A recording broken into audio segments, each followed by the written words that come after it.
traitement, d'abord, il faut poser le grand problème, c'est le traitement, la lutte contre la mouche, qui est, à part la xylella évidemment, le grand, comment dirais-je, le grand ennemi de l'oléiculteur et de la récolte.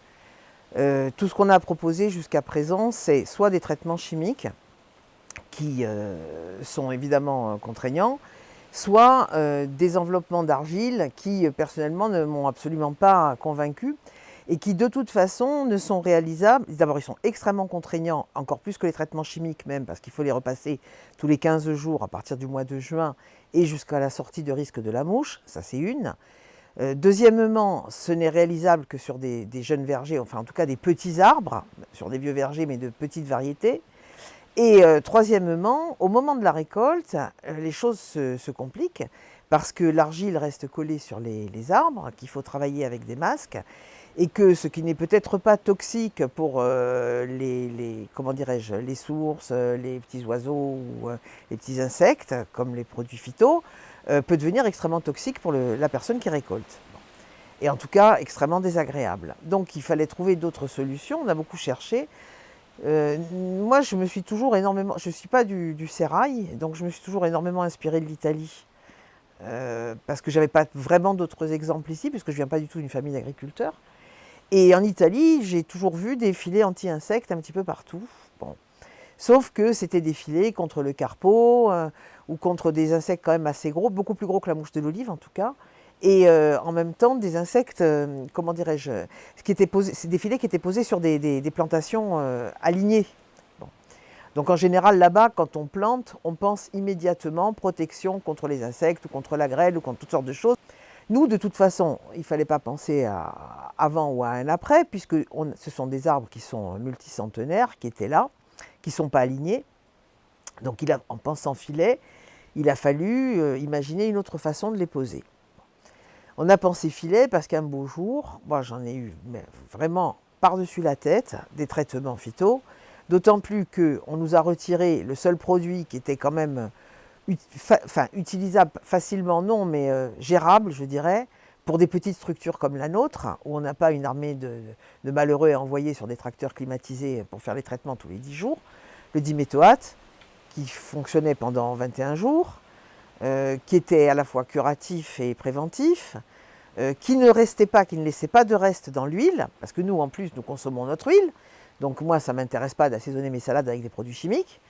Et bon, les produits qu'on nous proposait étaient des produits dangereux, chers, et extrêmement compliqués à appliquer, puisqu'il faut les repasser pratiquement tous les 10 jours. Donc il a fallu penser à autre chose, et on a commencé à imaginer ces filets.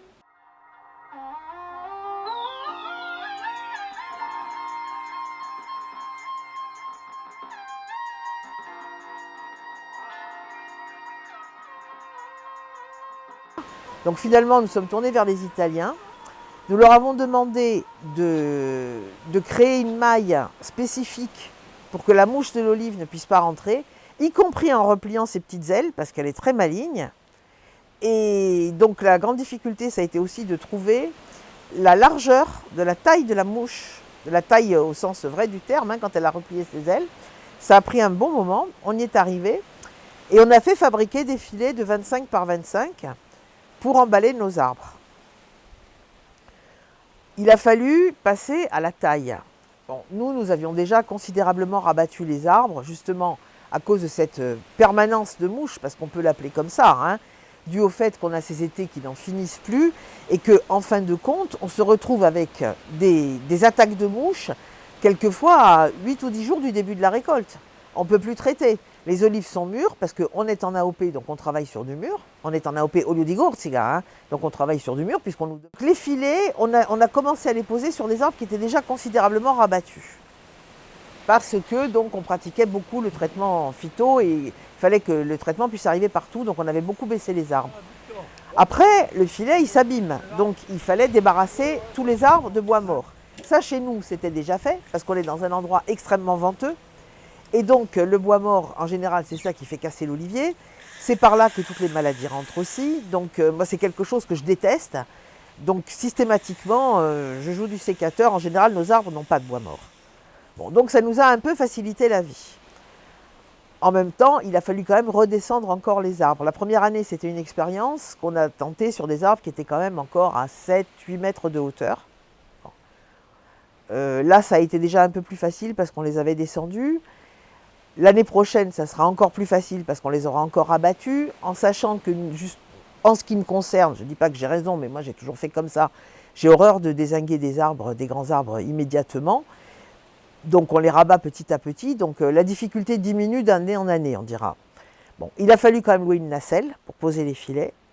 Il a fallu se mettre à 5 personnes à peu près. Il en faut bien 3 au sol et 2 dans la nacelle. Et si on est 6, c'est encore mieux.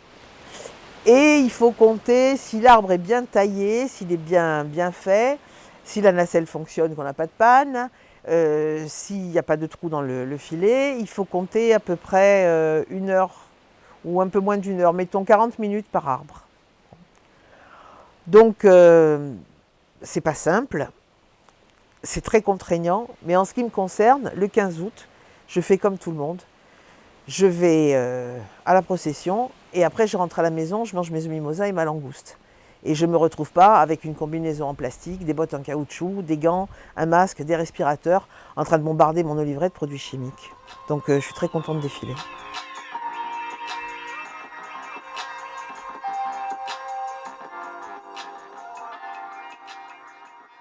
On a eu des fruits magnifiques, d'autant plus que les fruits sont protégés de tout.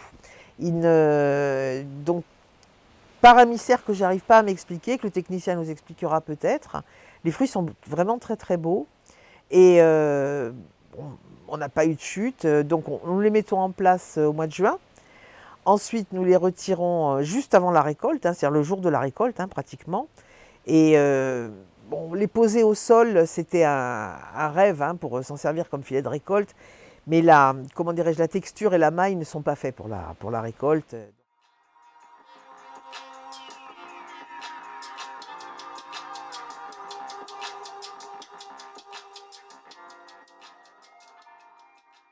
Alors la méthode des filets anti-insectes n'est pas vraiment nouveau, ça existe sur différentes filières arbaux, de fruits.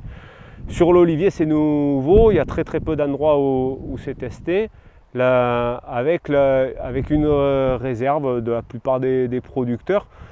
Les oliviers ont des formes complexes et c'est ce qui nous limite sur l'installation des filets insect-proof.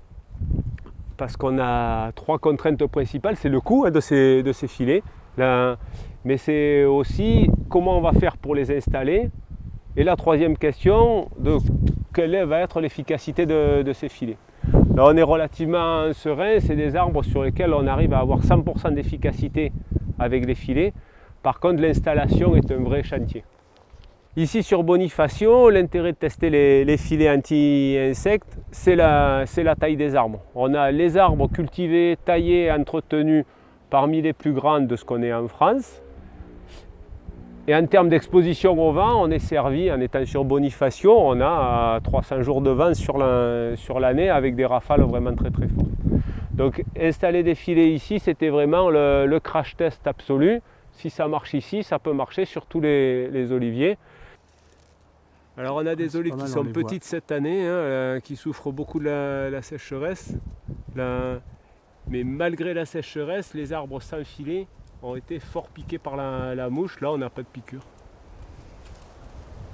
La désinstallation, si l'arbre a été bien taillé, c'est-à-dire que l'arbre qui est bien taillé, c'est l'arbre qui n'a plus de bois mort et qui a eu le temps de faire des jeunes repousses. Donc le filet va reposer sur des jeunes repousses qui sont souples, qui sont vertes, donc ils ne risquent pas de se déchirer, même s'il y a beaucoup de vent, parce que rien ne l'accroche en réalité. Les filets sont posés sur l'arbre. Ensuite, autour du tronc, on vient lier le filet avec une corde, on rabat les pans du filet autour du tronc, et avec une corde, on fait le tour et on attache. À la désinstallation, on défait cette corde, on étale les pans du filet sur les côtés, et ensuite, on ramasse 2 côtés, on se met à 2, on ramasse 2 côtés, on les fait sauter par-dessus l'arbre, on fait sauter un morceau le filet par-dessus l'arbre, et on tire de l'autre côté, tout simplement.